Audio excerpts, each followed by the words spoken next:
Welcome back to Metabolic Mind. I'm your host, Dr. Brett Scher. Metabolic Mind is a nonprofit initiative of Bazooki Group where we focus on the intersection of metabolic health and mental health and metabolic therapies like ketogenic therapies as treatment for mental illness. And today we have another installation in our series on targeting psychiatry medication-induced weight gain, which is a significant problem in the world of psychiatry. And not just weight gain, but also metabolic abnormalities, metabolic health dysfunction, and kind of the trouble that patients have trying to lose the weight and doctors have trying to help them lose the weight.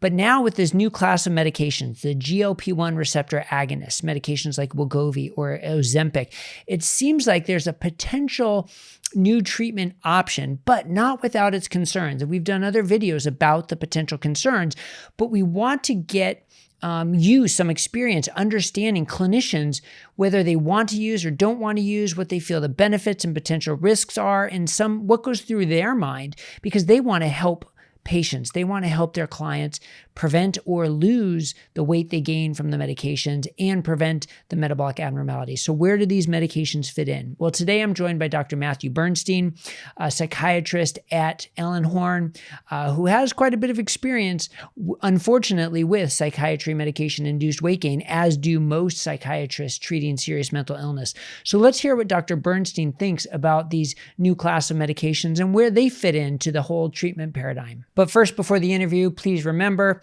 this channel is for informational purposes only. We're not establishing a doctor-patient relationship or providing any individual or group medical or healthcare advice. Please don't take anything as what we say as medical advice, but rather this is for informational purposes for you to take it back to your clinical team and discuss with your physicians what is right for you.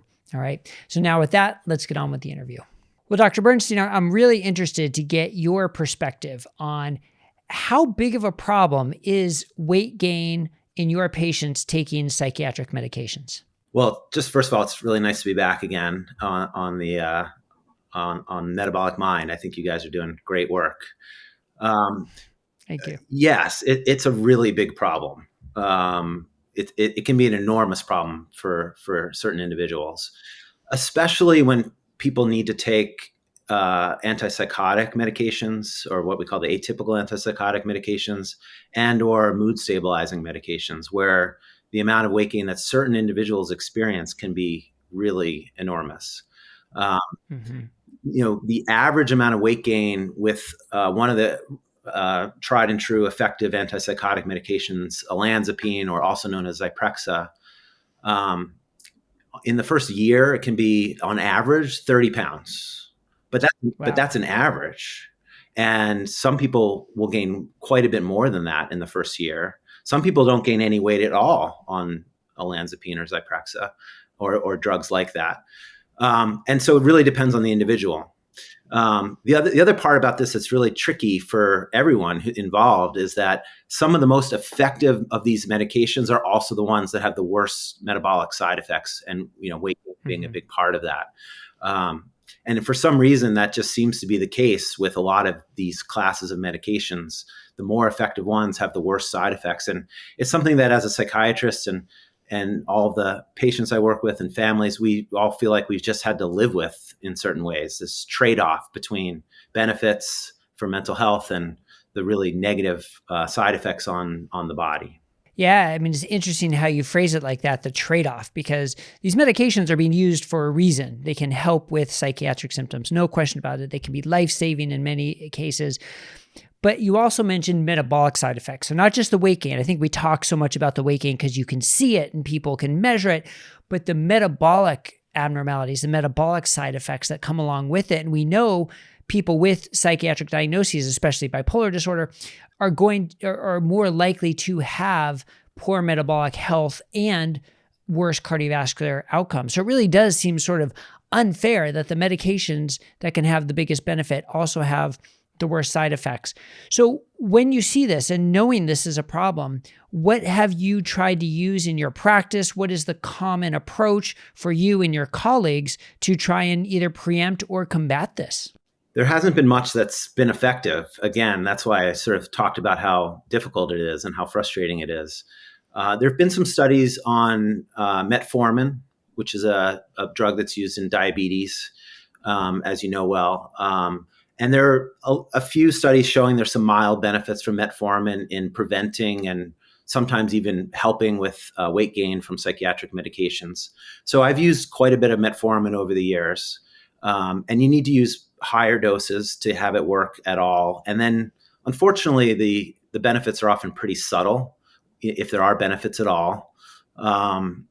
So that's one approach. I think there's always trying to help people with their diet, reducing their calorie intake, trying to eat healthier foods, trying to exercise. But to be honest, that often doesn't get us anywhere. I mean, we can try and try, but with a sort of standard generic diet and exercise recommendation and maybe plus metformin, the results in my hands are not very good. And the studies bear that out, that the results are not very good in terms of reversing this weight gain and metabolic issues that occur. And I think you're right to point out that it's not just weight gain. We're talking about glucose dysregulation, hyperlipidemia, increased cardiovascular risk. People with severe mental illness have a 15 to 20 year lower lifespan than the average person. And a big part of that is these metabolic issues. It's not all of it, but it is a big portion of it. And a big part of the metabolic problem is due to the medications. So it's a really difficult situation. Yeah. You can sense your frustration just the way you describe it, because as a doctor, you want to help your patients. And when you feel like you're sort of limited in what you can do, it is frustrating. The one point I think was important that you made, though, you mentioned that the studies show metformin can be beneficial, but then in clinical practice, your experience is it's sort of minimally, if effective at all. And that, I think we see that a lot in this field, that you can see some, benefits in a randomized controlled setting, but in clinical practice, not so much. And certainly with the generic lifestyle advice that frequently we give. But now there's this new kid on the block, so to speak, right? The GLP-1 receptor agonists, Wegovy, Ozempic, that have sort of revolutionizing the medication approach to weight loss. Now, we've done another video about some concerns about using these medications in someone with a psychiatric diagnosis. One, they were excluded from the FDA approval trials. Two, there have been some reports of increased suicidal ideation. But on the flip side, some people in psychiatry have said they've used them with very good results. So with that as a lead-in, how has the availability of this class of medications changed your thinking about how to approach psychiatry medication-induced weight gain? Yeah, that's a great lead-in to the topic. I've been thinking about it long and hard for the last couple of years, and really following the debate about these medications really closely, because it's such an important issue for my clients and my patients.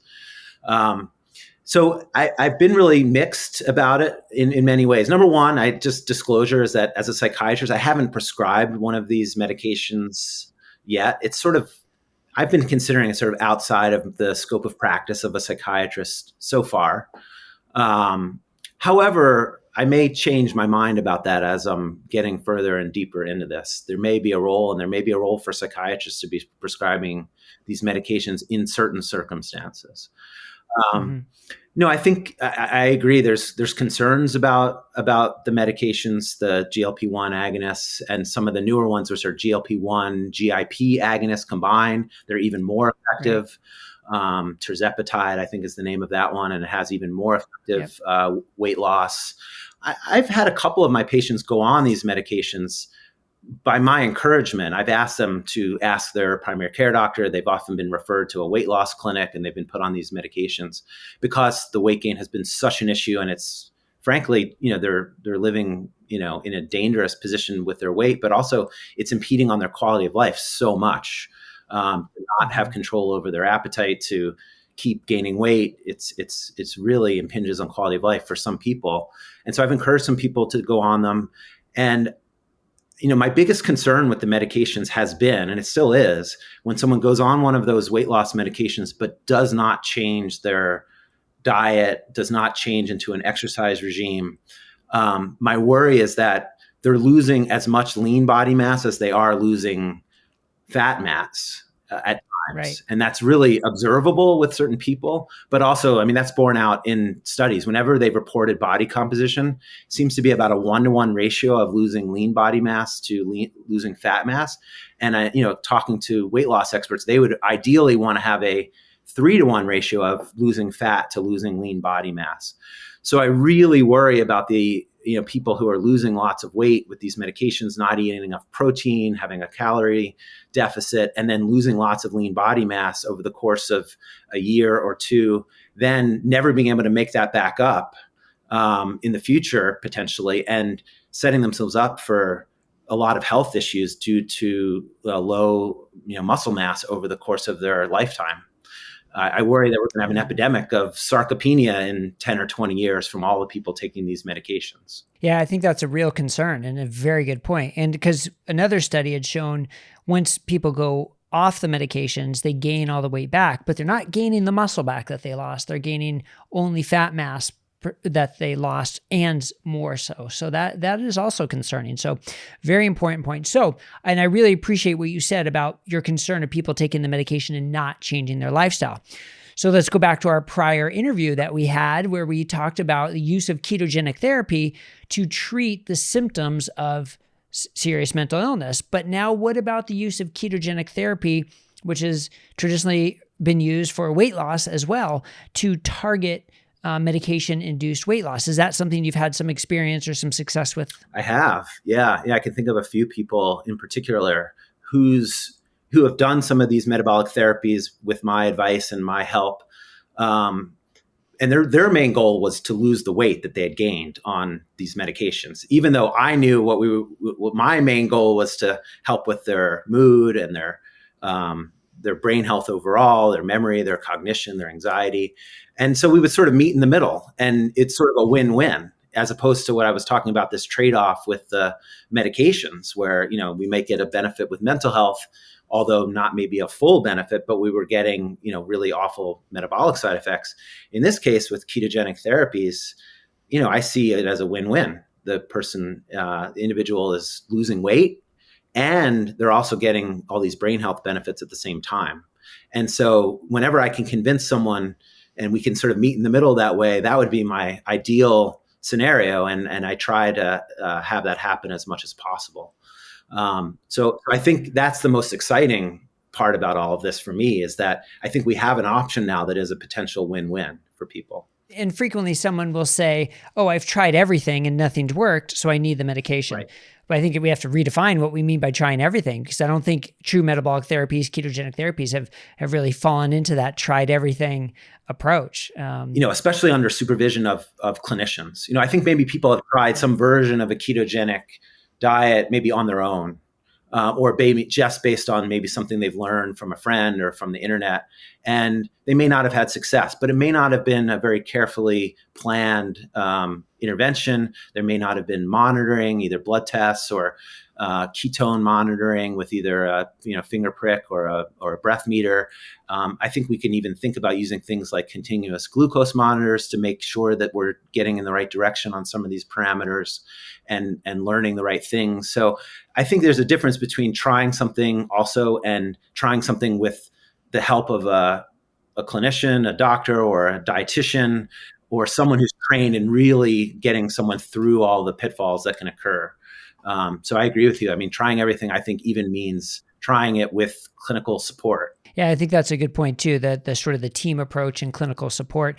And focusing on this team approach, maybe it's also a team approach of, a weight loss clinic or obesity medicine specialist using a weight loss medication, plus using ketogenic therapies, plus, making sure you're maintaining muscle mass and doing some exercise. And then over time, maybe the lifestyle persists and you can wean off the medications. I mean, could you see sort of like a team and stair-step approach like that? That's where I think I'm evolving to, Brett, is exactly what you just described, which is that there may be certain individuals where combining a ketogenic therapy for both brain health and metabolic health, as well as one of these newer weight loss medications, GLP1, GIP, agonist medications, might be the ideal approach for certain individuals.